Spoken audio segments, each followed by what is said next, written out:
Luke chapter 21.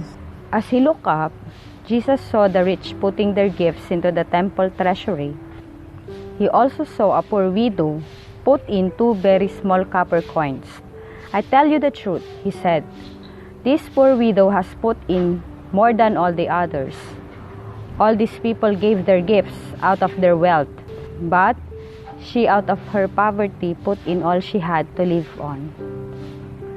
Some of his disciples were remarking about how the temple was adorned with beautiful stones and with gifts dedicated to God. But Jesus said, "As for what you see here, the time will come when not one stone will be left on another. Every one of them will be thrown down." "Teacher," they asked, "when will these things happen, and what will be the sign that they are about to take place?" He replied, "Watch out that you are not deceived. For many will come in my name, claiming I am He, and the time is near. Do not follow them. When you hear of wars and revolutions, do not be frightened. These things must happen first, but the end will not come right away."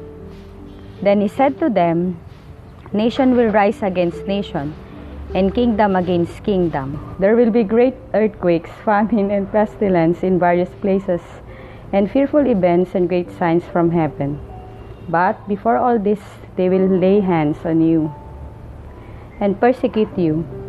They will deliver you to synagogues and prisons, and you will be brought before kings and governors on all account of my name. This will result in your being witnesses to them. But make up your mind not to worry beforehand. How will you defend yourselves?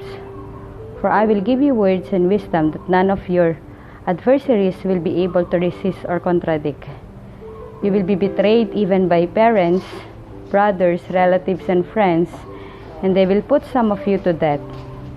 All men will hate you because of me, but not a hair of your head will perish. By standing firm, you will gain life. When you see Jerusalem being surrounded by armies, you will know that its desolation is near. Then let those who are in Judea flee to the mountains. Let those in the city get out, and let those in the country not enter the city. For this is the time of punishment in fulfillment of all that has been written. How dreadful it will be in those days for pregnant women and nursing mothers. There will be great distress in the land and wrath against these people. They will fall by the sword and will be taken as prisoners to all the nations. Jerusalem will be trampled on by the Gentiles until the times of the Gentiles are fulfilled. There will be signs in the sun, moon, and stars. On the earth, nations will be in anguish and perplexity at the roaring and tossing of the sea.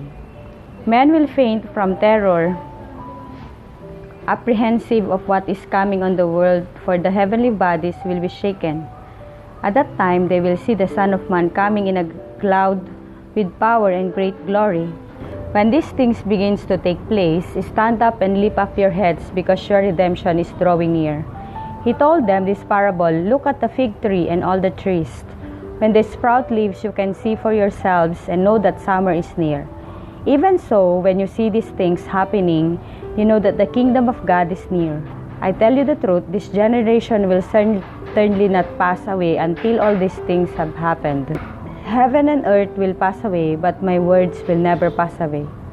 Be careful, for your hearts will be weighed down with dissipation, drunkenness, and the anxiety of life, and that will close on you unexpectedly like a trap. For it will come upon all those who live on the face of the whole earth.